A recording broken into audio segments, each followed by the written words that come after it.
Okay.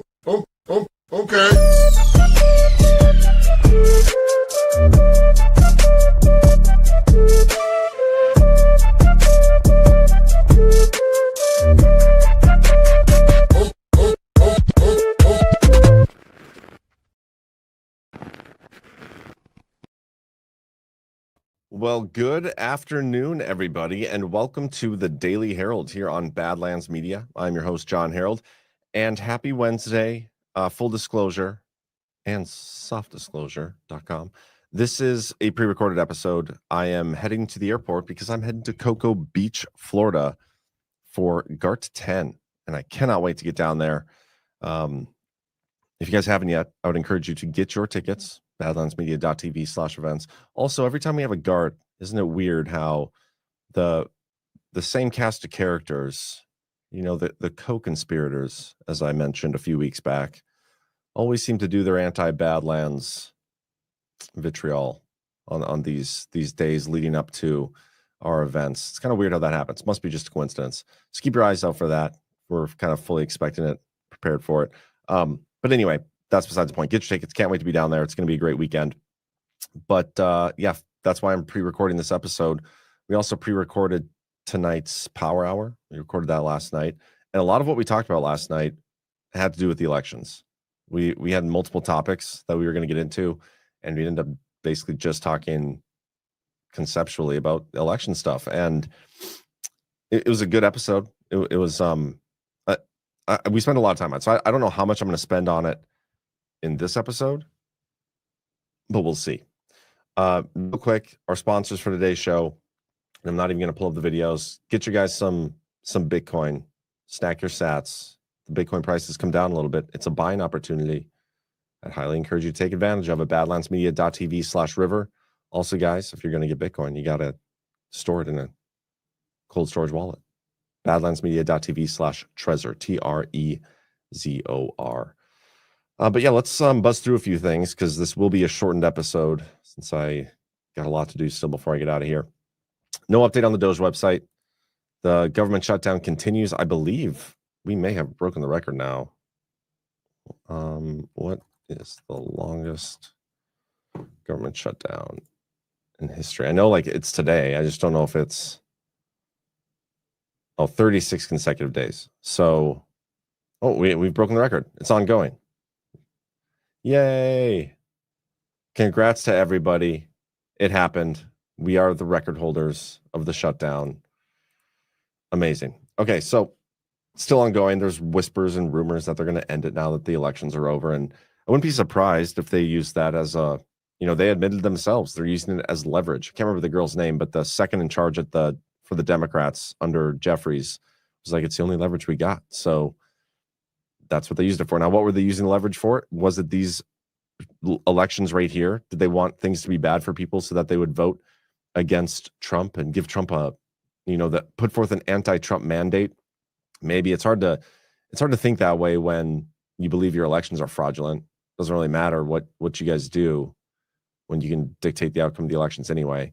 There are a couple quick presidential actions on the website. Not even going to get into them. They're just about tariffs. So we have our first update in a while that are executive orders. But yeah, let's talk about last night. Democrats win big on election night in key races. Democrats made a clean sweep in the three biggest contested elections in the United States on Tuesday night.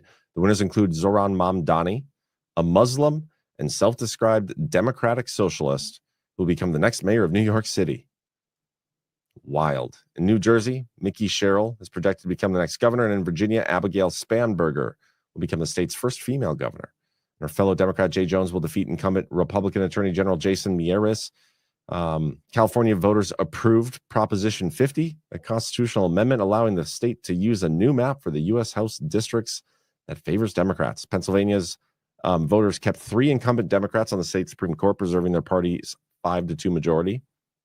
Even before all the races were called, Senate Majority Leader Chuck Schumer, a New York Democrat, touted their outcomes as a sharp rebuke to President Trump, a Republican. And this is the narrative that they wanted. This is the narrative we expected. When you don't fix your election system, doesn't matter how many freaking voters you register, Scott Pressler, it does not matter. When you have a fraudulent election system, you're going to get the outcome that the regime wants. The people in charge of the election system, whatever outcome they want, they will get. And that's what happened here.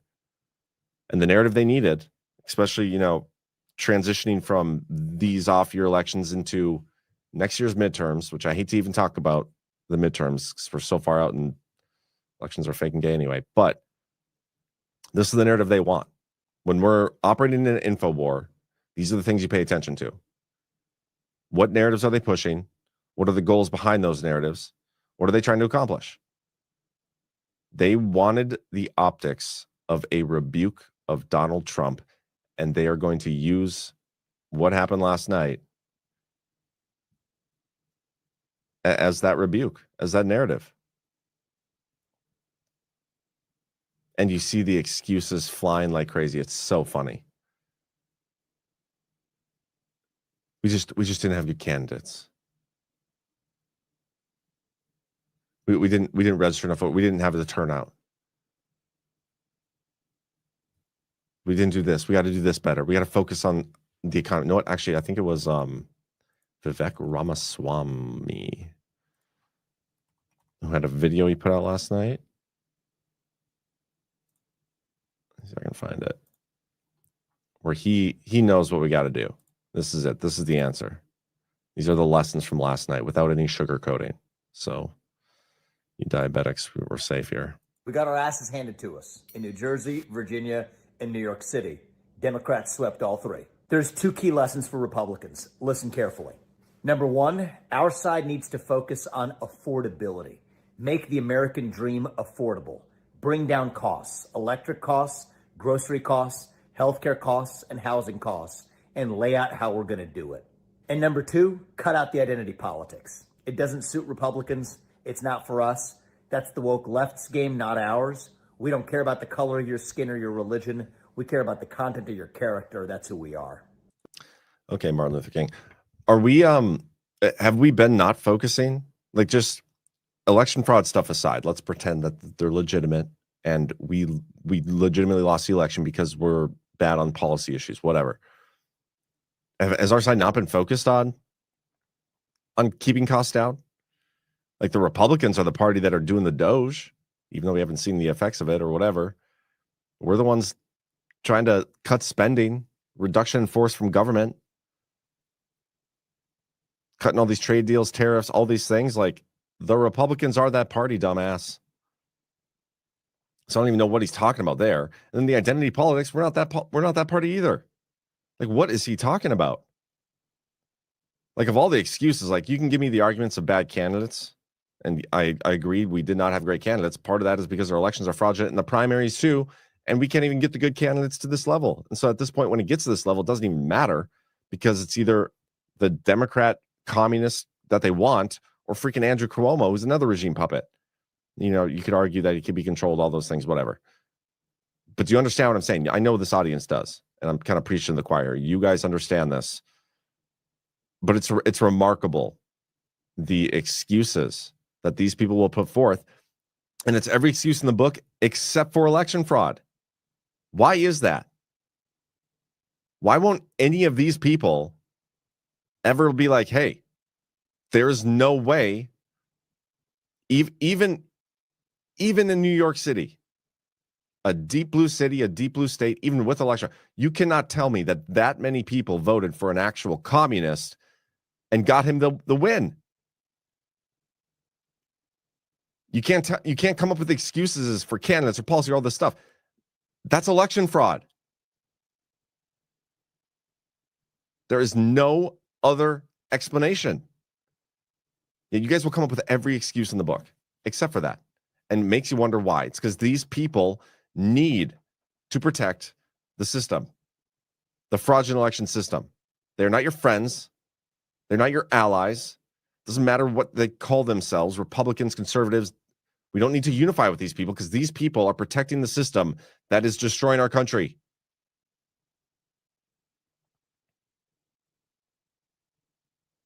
And this is one of the reasons, going back to 2024, when we were heading into that election, many of us at Badlands were like, they're going to steal it from Trump. But we were like almost excited for it. Because had that happened, The mandate for Trump was so high that they would not have been able to get away with it. People were so pissed off. They were ready for it. They were expecting it. I don't know what it would have looked like. I don't know what that resolution would have looked like. But they wouldn't have allowed it to go through. There's zero chance. And it would have exposed the system. But instead, they let Trump win. Or whatever happened to get Trump in there. It happened. And then everybody went back to, okay, well, elections are legitimate again. Things are fine. We're losing to communists because of we're not talking about bringing down prices enough. It's because we focus too much on identity politics. Give me a fucking break. Pardon my French, swear jar. It's insane to me. And I feel like a broken record too. I know many of us at Badlands say these things. We've been saying these things for so long. But it makes you wonder, like when you, after what we went through in 2020, okay, 2020, the system hasn't changed since then.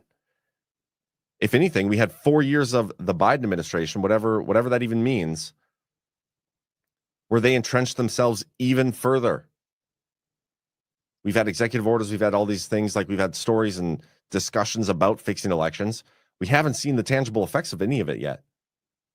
So tell me what's changed. What has changed from 2020 to now that makes you believe that what happened in 2020 has been fixed and we don't have to worry about our elections anymore? Because there's a lot of people who are up in arms about 2020 who now it's like, oh, well, there's election fraud, but it's not enough to alter the outcome. That's a Democrat talking point. Like, what are these people doing?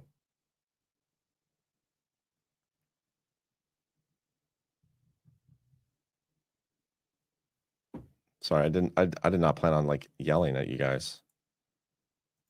It's just remarkable to me. I mean, even AOC, it's not just a message about Democrats, it's a message about our entire country. I think Americans are appalled by what they are seeing coming out of this administration. What's that experiment where you'd have a bunch of people in a room and one person is like the test subject and everybody else is in on it, and somebody at the front will say something that's obviously false. Like, raise your hand if you know this to be true, something obviously false. Or like you can hold up I don't even know. Here. Is this pen red? Raise your hand if you know this pen to be red. And everybody in the classroom raises up their hand because they're like, yeah, it's red. But the one person who's nodded on the experiment looks at it and sees it's black, and they're like, am I crazy? And so they raise their hand and go along with it. That is what they're trying to create with these stories. They're trying to create like, oh, look, everybody's so upset and like struggling so much with Trump in office and all these things. So we got a clear mandate. And then moving forward to the midterms, they're going to be able to try to justify those wins, stealing the election. They can steal every single one of them, but they'll be able to explain away. Like, did you not see what happened in the off-year elections? The Democrats swept every major race. People are clearly sick of Trump. He doesn't have the mandate. And it doesn't actually matter what the actual mandate is, because they can fabricate consensus. And people just sit on their hands like, oh yeah, that's right. We didn't have a good enough candidate. We didn't register enough voters. And they excuse it away. It's insane to me. It's insane to me. And this is a topic we spent a lot of time on in the recording last night for tonight's Power Hour. So I'd encourage you to tune in. We talk about a lot of it. The people, Richard Rohr is probably in the chat right now. Being like, oh, it's all part of the plan, exposure op, all those things. I don't buy it anymore. I really don't. And I'm not trying to pick on you, Richard Rohr. I'm just drawn to our conversation from yesterday. Because I used to have that mindset when I first started my Devolution series. Like, Trump walked away, it was to wake up the normies. Part of it to avoid the Civil War. Who knows what else? And that was speculative. That was my theory, and I believed it at the time. And I still believe that was true. But I think we're at a point now, and we've probably been here for some time, where it's no longer about that. Like, 10 years of Trump is a long time. If people haven't woken up after 10 years of Trump, there is no waking up. I mean, maybe that's not even true. Maybe it's still possible. I mean, I woke up fairly recently. You never know what's going to spark somebody awake. But when I talk about people being awake or red pilled or not normie, because there are people that are awake that are normie still. Like there are conservative Trump supporting normies. For me, being awake is like you are attuned to the info war. You understand that there is this subtle warfare going on constantly, and it's about your mind. It's about the minds of everybody else. And when you recognize that you're even in that kind of warfare, it's much easier to defend yourself from the psyops.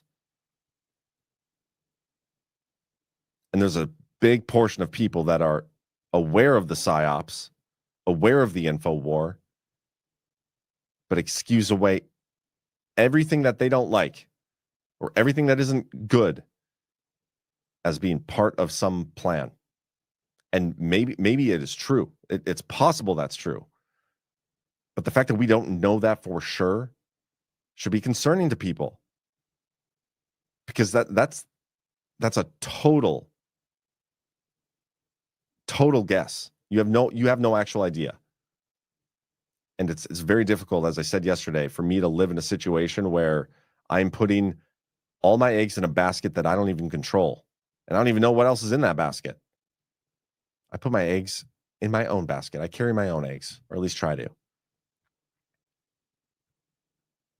But yeah, last night, crazy. They're fabricating some consensus. I do not believe the mandate in this country against Trump is enough to elect an actual communist into office, a democratic socialist. I don't buy it. Don't believe it.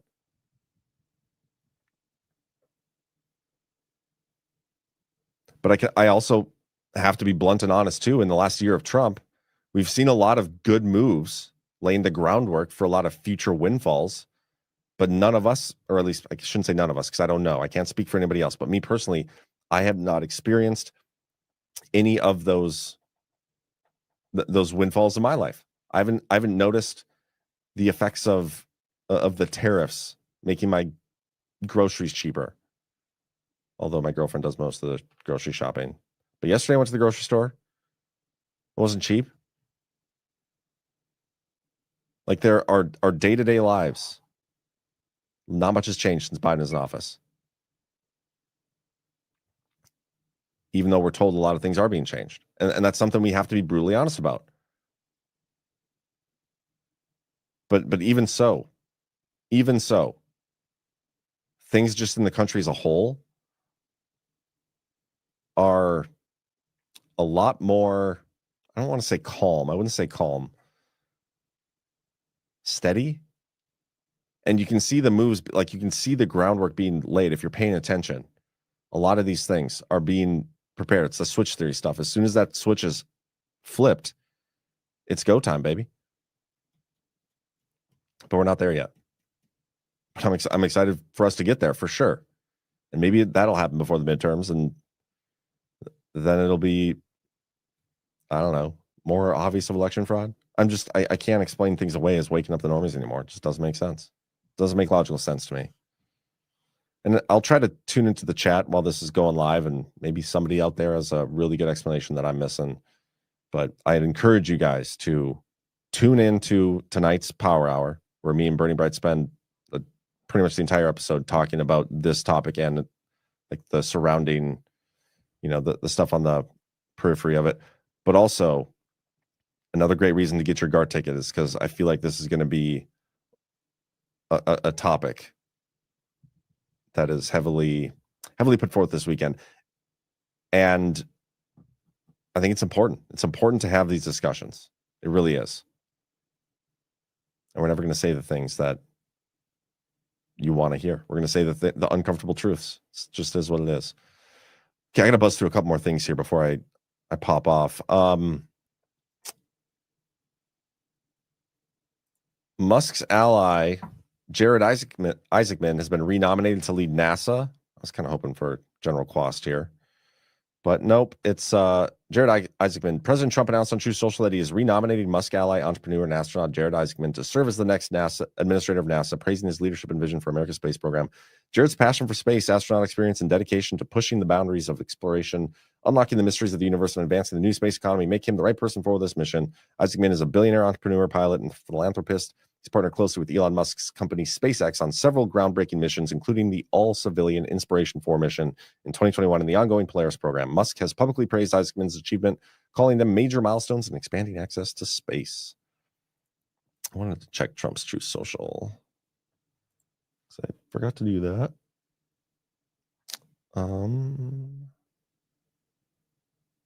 Here is... Oh, here we go. A couple things from last night. I didn't even see these yet. Trump wasn't on the ballot and shut down were the two reasons that Republicans lost the elections tonight, according to pollsters. So they're saying that the shutdown was, which the Democrats have taken responsibility for. That's the reason the Democrats won the election. Okay. Trump not being on the ballot, sure, that's whatever. And then here's one: Republicans terminate the filibuster, get back to passing legislation and voter reform. Now we're focused on voter reform again. Love it. Pass voter reform, voter ID, no mail-in ballots, save our Supreme Court from packing, no two-state addition, terminate the filibuster. And so it begins. Is he talking about passing voter reform? Is he talking about the Supreme Court hearing his tariff case? Because that's today. Supreme Court hears Trump's tariff case on Wednesday with broad trade policy at stake. Supreme Court on Wednesday morning will hear oral arguments to decide the fate of the cornerstone of President Donald Trump's aggressive trade policy. Broad and sometimes high tariffs against most of the world's nations.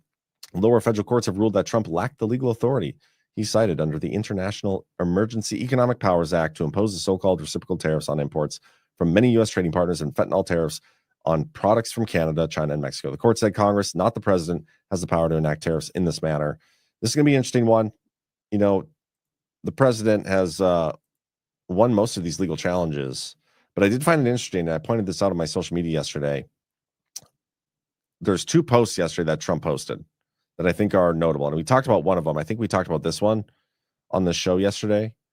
Nothing will be passed. We need all the, like, Trump needs the Senate to implement his agenda.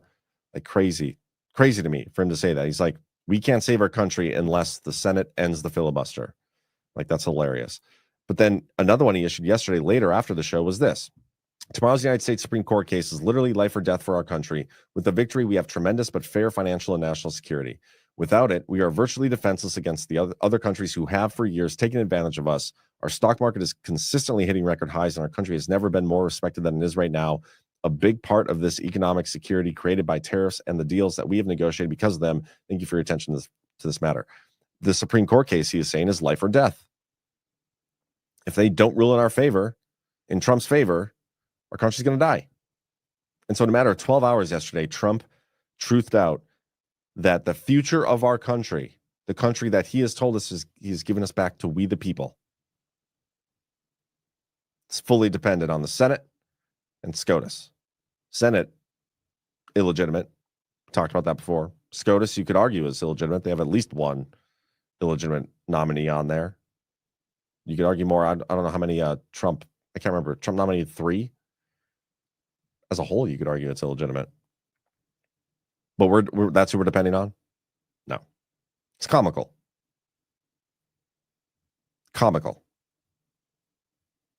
But we know Trump. And again, maybe I don't say this enough. When I talk about Trump's Truth Social posts, I'm doing it with the understanding that Trump is the only person that we know for a fact is consistently putting forth psyops. Consistently. We've gone over this so many times. He's doing the feedback loop. He will take one side of an issue, play good cop, and then take the complete other side of an issue and play bad cop with himself on the same issue. And sometimes he'll do that in a matter of days, matter of hours. He does it all the time. You can't take what Trump says at face value. He is trying to move the needle a certain way. And so we read it. We can try to interpret it, like find the hidden meaning behind some of this stuff, and maybe there is, but I'm more so just whether what he says, if I agree with it, I'll say that. If I don't, I don't. And that's okay. What Trump is going for here, though, is America first. Trump wants America first, and that's what we should want too. That's what I want. Supreme Court ruling in Trump's favor for these tariffs, that's an America first thing. That's what they should do. And it would be in line with the original Constitution. Them not doing so, it's hard to imagine, but it's certainly possible. Remember, their goal here is to stall. Like they need to wait out Trump. They need to give him minimal victories, which, I mean, the government's been shut down for over a month. It's been like hardly any movement. I mean, it's been great, but they haven't also been able to implement Trump's agenda because that stuff's being held up in court most places. I feel like this first year, for as much as Trump has put forth and tried to change, there's still been a lot of stonewalling.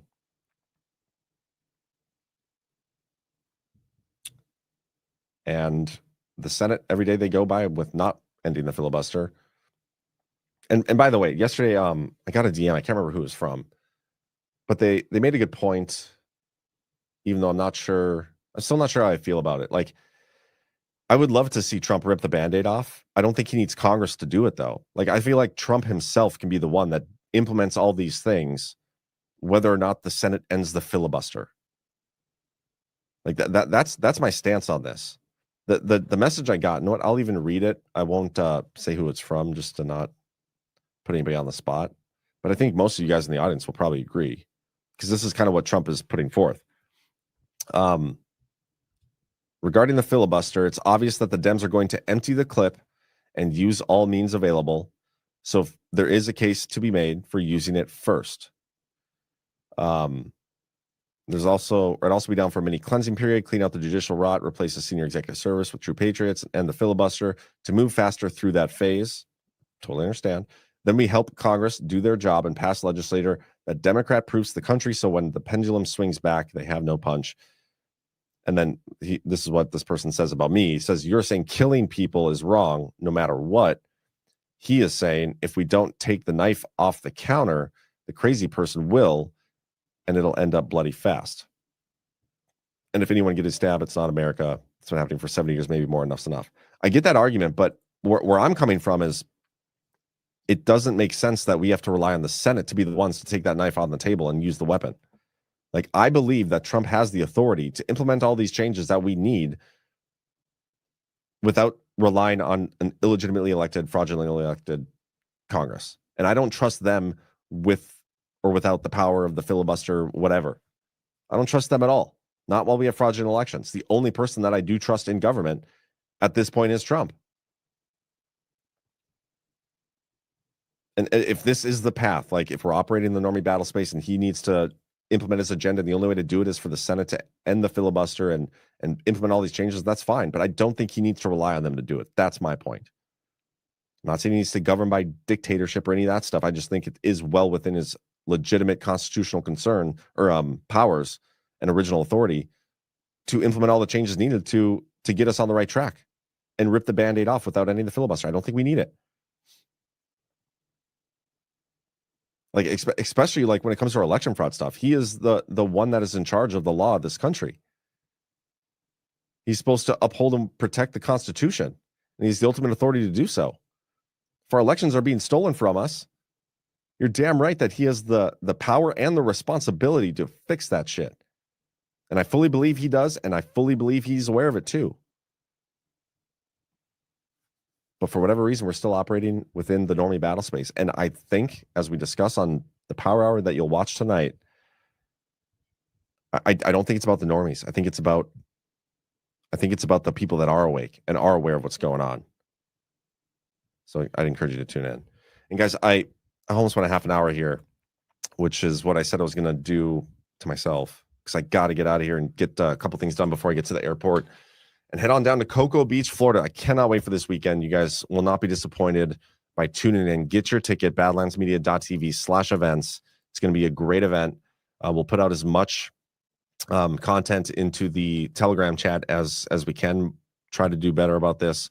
I've tasked a couple people with reminding me like, hey, put some behind the scenes videos in the Telegram chat. We're going to do that. And the Telegram chat has been popping off. So get yourselves in there with your ticket, badlandsmedia.tv/events. If you can still make it, there are some single day tickets available. So I'd inquire on the website.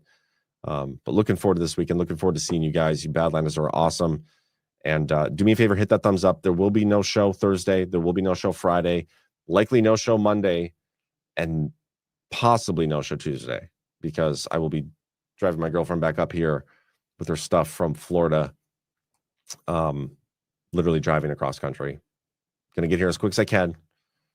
Get back to it, but in order to save room, I will not be bringing my streaming stuff with me. So I'm going to take Monday, Tuesday off.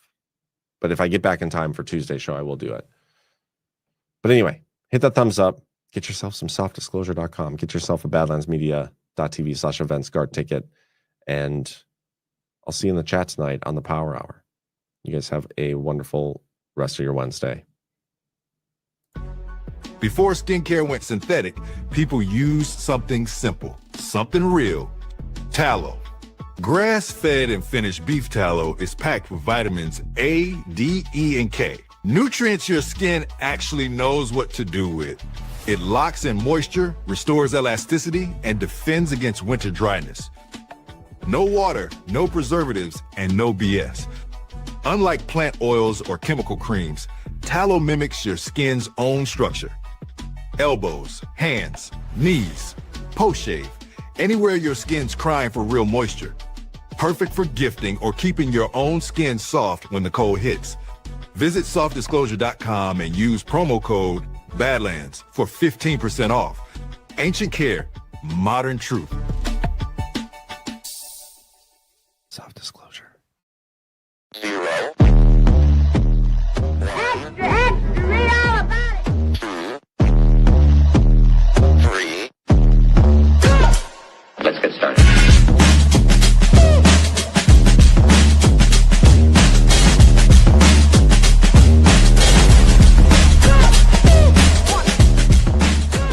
That's what she said. Oh, that's real good. Why they stopping me? Stopping me.